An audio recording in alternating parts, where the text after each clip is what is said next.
cheats on you and you're devastated, I don't think you need to wait 12 years to leave. If cheating's a deal breaker. Keep watching to find out what book I'm talking about today. Hey you guys, it's Denanyoh, and today we are talking about infidelity and marriage and the complications of marriage and how stress can impact you and all of it. Today we are talking about the book, The Rest of Our Lives. The author of the book is Ben Markovitz. The genre of the book is fiction. The theme of the book is contemporary literature.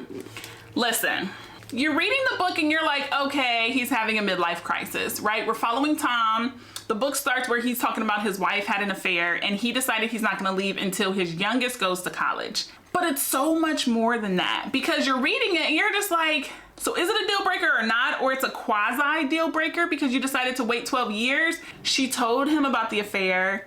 She told him what was going on with it, and he decided that he was going to stick around. It was really important to him and his family that he kept the unit together until, right, he gave himself a deadline. And I think that is so transactional, but I also think it's really cool because that's very much so something that a lawyer would do.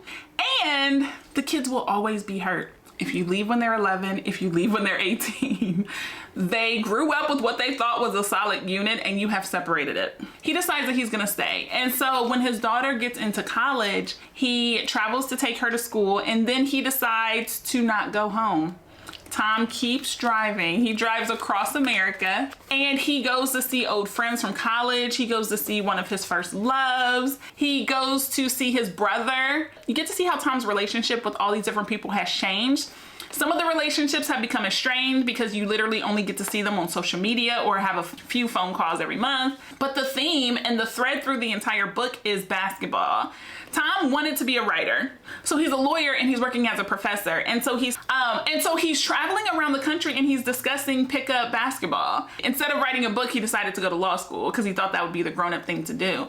And so he is interviewing people about pickup basketball, but it's not an interview with intention because that's his excuse for why he is not going back home to his wife who has cheated on him. But it's like an act of compassion in the weirdest way ever.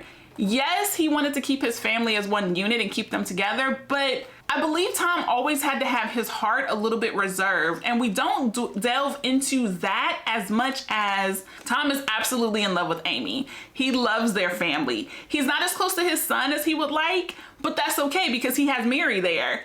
And so this book is really kind of like an empty nester story, but in the most urgent way possible. Now, the one thing I have not mentioned, and this is a spoiler, if you have not read the book, turn it off now.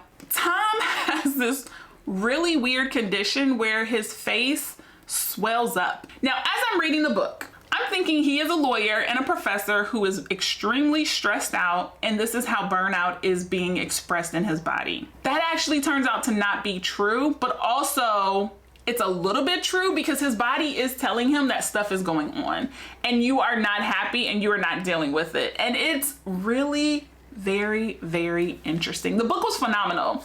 I would read this book again when my daughter is in high school. Okay, I have a 6-year-old. So there was a lot of stuff I'm reading about the book and I'm like, how would I feel when that's happening? And how would I feel when I'm about to be an empty nester? And is it really that big of a deal to now know, wow, it's gonna be you and your spouse? That's it. But also being an advocate, but not advocating for yourself. I went to the doctor, they told me it's fine, but it's clearly not fine. Your entire face is swollen and puffy every morning when you wake up and you literally wait for it to drain. And even as I'm saying that now, I realize how that's indicative of his entire life because Tom will address things just enough. Oh, you cheated on me, you hurt my feelings, I'm leaving in 12 years. Oh, my face gets really puffy every morning, I'm not dealing with this. See, I called the doctor. He'll push it just enough. He never goes too far to actually advocate and get a solution or a resolution. And that actually is like the underlying theme of the entire book. Like when you read this book, you're going to recognize people that you know. Because I'm reading it and I'm just like, Tom. But the truth is you can't make people do stuff if they don't want to.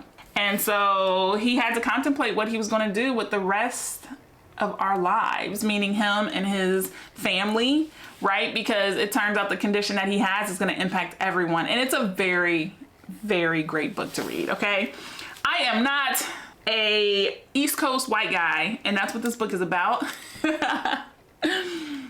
able to enjoy it. And I was able to imagine people that I know and imagine how I would feel if someone wasn't heeding your guidance or your urging. And even imagine how I would feel if someone told me their spouse cheated and they were gonna deal with it in their own way. And you had to say, it's your life. However you plan to live the rest of your life is up to you.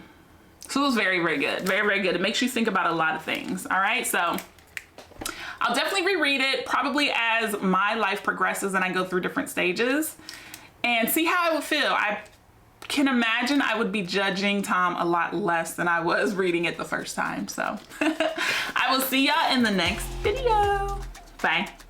Lawyer, and he's working as a professor. The author of the book is Ben Markovitz.